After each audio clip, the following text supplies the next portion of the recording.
Ola, moi boas, damos a benvida a unha nova edición de Informar, na que lles falaremos da denegación do plan de extracción da Vieira en Rianxo. Estaremos tamén na illa, onde a Consellería do Mar acometerá máis dun 100 de novos puntos de amarre no Porto de Xufre. Estes temas e máis, hoxe aquí en Informar. Comezamos.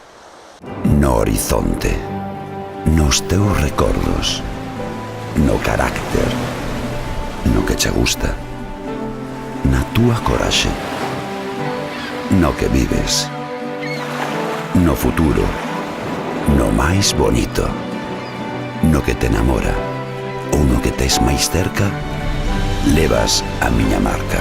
Cando se trata de escoller o mellor, o noso mar marca.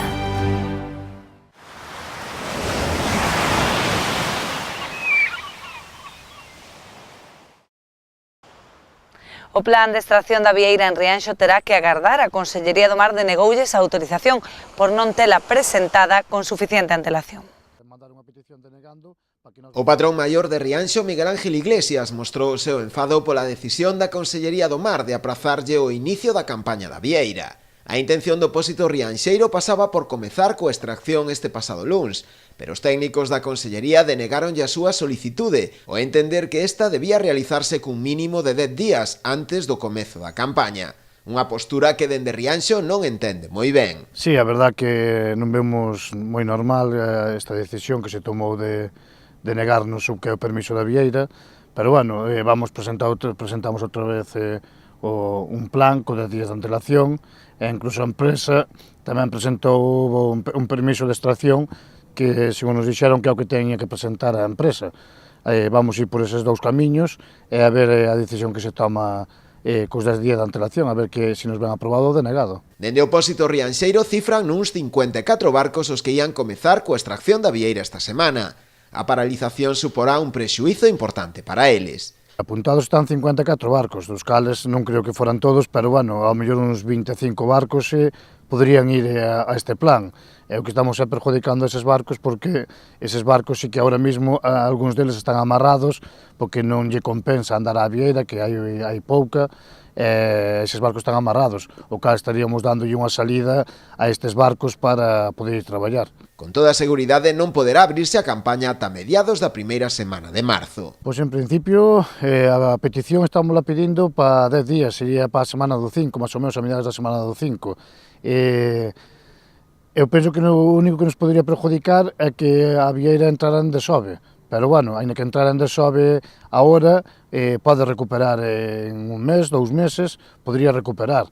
Nós o que queremos é só a extracción deses kilos para que esta empresa teña opción a poder abrir mercado de cara ás Navidades, e que en Navidades hai outra empresa que poida vender este produto, aparte por todo Cambados, para o vendo os mariñeiros, porque serían máis kilos a extraer para os mariñeiros. Pola súa banda, a conselleira do Mar, Rosa Quintana, defendeu a postura da Administración neste asunto, sinalando que non se trata dunha solicitude de plan de explotación ou uso, como o resto das especies do marisqueo.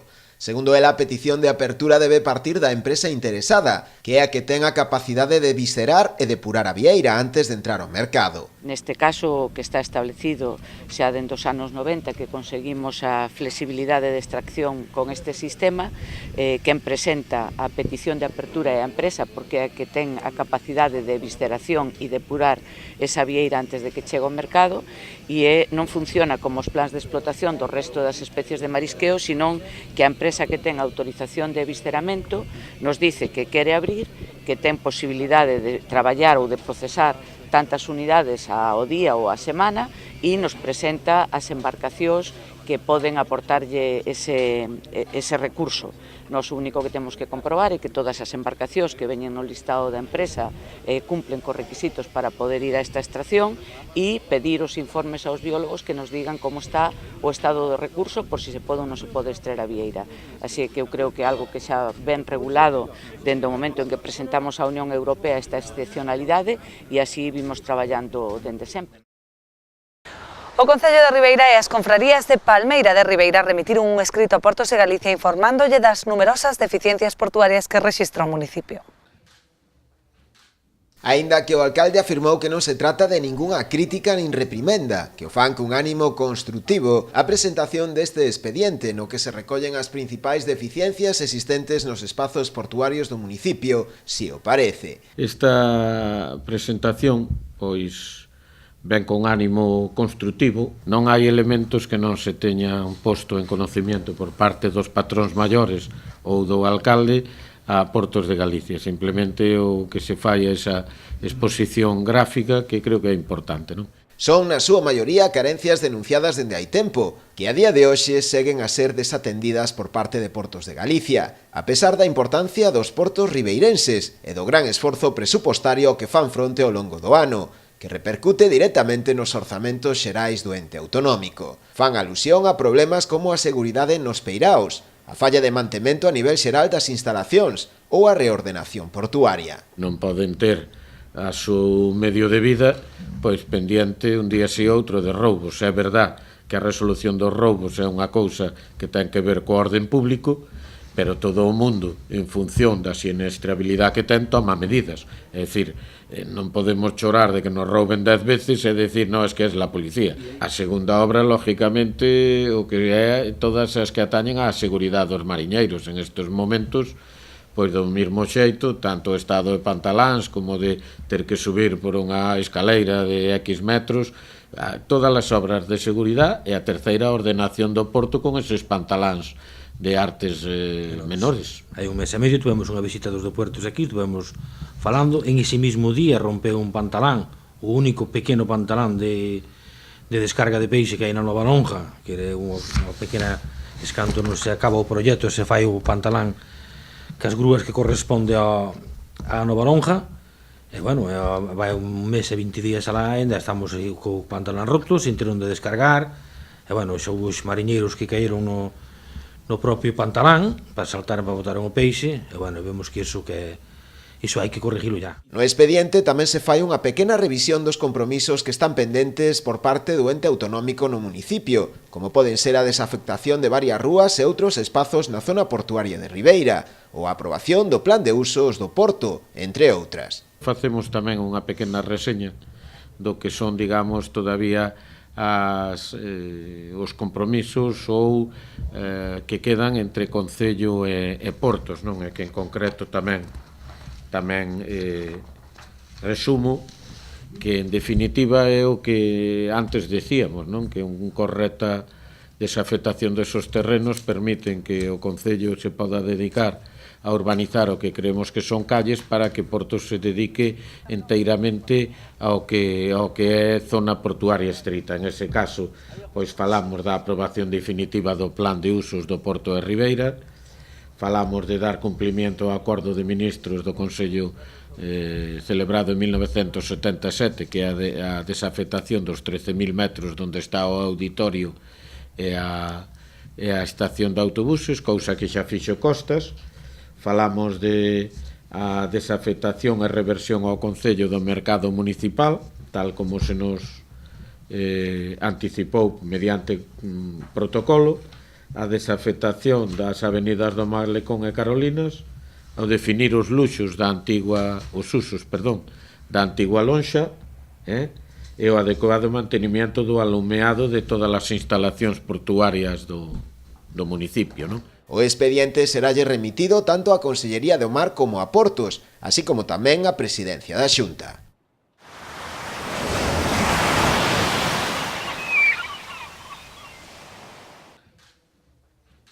Con datos, o presidente de Portos de Galicia, José Juan Durán, quixo responder ao alcalde de Ribeira, Manuel Ruiz, e aos patróns maiores, informando dos investimentos que o ente autonómico dependente da Consellería do Mar ten realizado nestes últimos 5 anos nos peiraos da súa titularidade neste municipio. Segundo el, a cantidade ascende a máis de 20 millóns de euros. Entre as actuacións figura a obra de maior envergadura impulsada e financiada polo ente autonómico, como é o da Nova Lonxa, cun investimento de 16 millóns de euros. No propio Peirao de Ribeira foron 2,5 millóns en este período de tempo, 3-5 anos, e hai 1 millón máis de investimento nos outros peiraos deste concello, como son Aguiño, Castiñeiras, Palmeira e Corrubedo. Pode haber algún peirao pequeno máis tamén. E, por suposto, outras actuacións que completan esa cifra. Isto desde a perspectiva de que a Xunta de Galicia, si aos 5 millóns de euros que lles estou comentando sumamos a inversión na nova lonxa de Ribeira, que está funcionando a plena actividade, se vai a inversión nos últimos 5 anos no Concello de Ribeira, de Portos de Galicia, da Consellería do Mar, a 20 millóns de euros. En canto aos labores de mantemento realizados nos peiraos ribeirenses nos últimos anos, José Juan Durán referiuse tamén a obras de reparación de pantaláns, barandillas, pavimentacións e ordenamento das instalacións, así como tamén a traballos regulares de reparación das liñas de alumeado e canalización de augas na zona portuaria.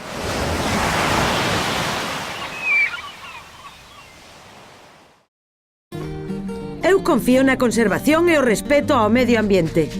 Eu confío na pesca de boixura artesanal e selectiva. Eu confío no traballo feito con esmero e agarimo. Eu confío no mellor sabor e na máxima frescura. Confía na calidade e busca este distintivo. Pesca de Rías, de onde senón.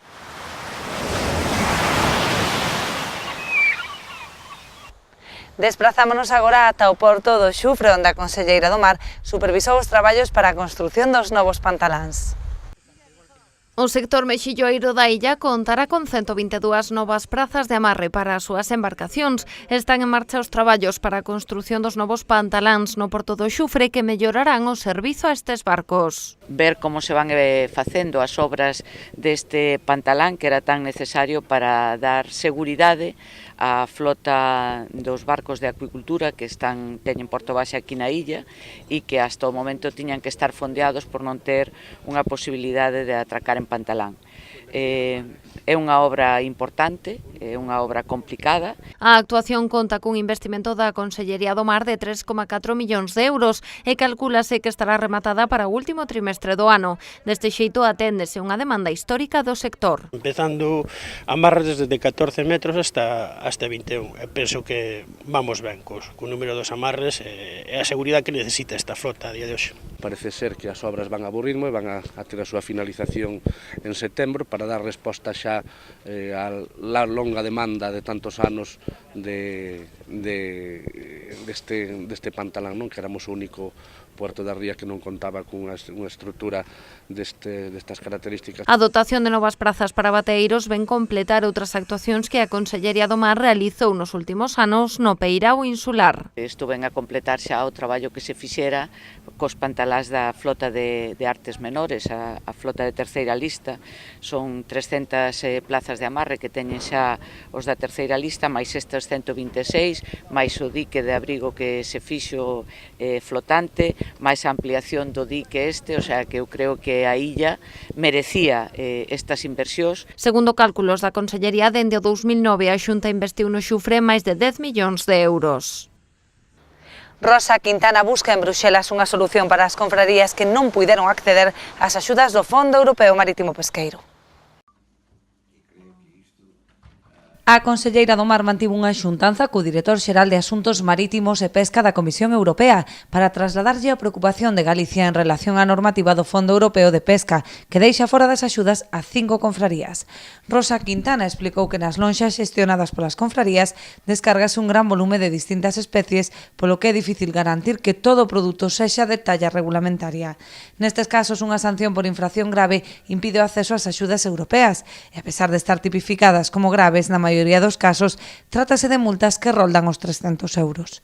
En ocasións, algunha cofradía sexa sancionada porque entre todos os lotes está expoñendo para venta algún que incumpla o tamaño mínimo legal.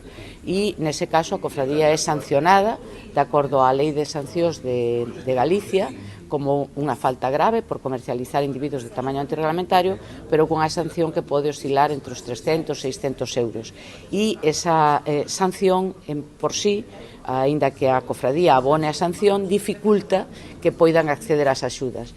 Co cual, nos o que lle transmitíamos era que nos parece totalmente injusto que por unha cuestión de dificultade a hora de clasificar todos os produtos que se venden na lonxa, a inmensa maioría do colectivo se vexa privado de seguir contando con eses proxectos que estábamos desenvolvendo en Galicia a hora de conseguir rexenerar bancos que antiguamente eran productivos e que hoxe en día non o son. Por outra banda, a conselleira trasladoulle ao director xeral un informe encargado pola Xunta á Fundación Marín Lec, no que se analiza a aplicación do regulamento do Fondo Pesqueiro co fin de estudar a súa interpretación en materia de pesca ilegal non declarada.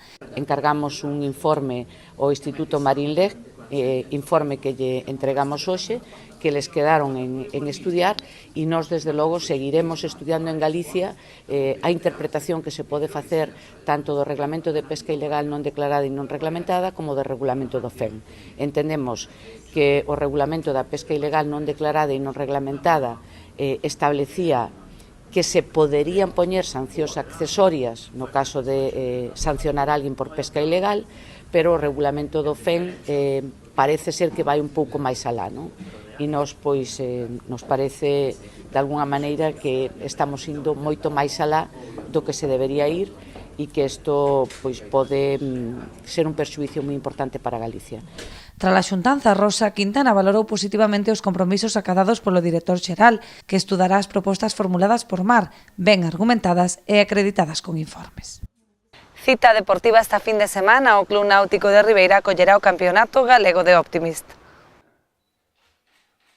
A elite da base galega de vela, no que se encadran os mellores clubs da comunidade, tomará parte do 2 ao 4 de marzo en Ribeira no Campeonato Galego de Vela, organizado polo Club Náutico e Deportivo de Ribeira e a Federación Galega. A proba presentada oficialmente este mediodía suporá un pulo importante ao traballo que realiza o Náutico ribeirense. O Comité da Regata programa para esas xornadas un total de 9 probas, tendo como requisito mínimo para a súa validación o feito de ter completado alo menos 3 delas. As categorías oficiais no sistema de clasificación rexiránse pola sub-13 e a sub-16, tanto masculino como feminino, nas dúas navegando en flota polo sistema de grupos que establece o regulamento de competicións da Real Federación Galega de Vela. A regata será posible tamén grazas á axuda de numerosas empresas da zona, como é o caso de Abanca, Congalsa, Gadis ou o propio Concello de Ribeira, así como tamén co patrocinio do empresario local Ramiro Carregal Rei. Pois así poñemos o punto final o noso último informar do mes de febreiro. Estaremos de volta a vindeira semana a mesma hora aquí en Canal Rías Baixas. Ata entón.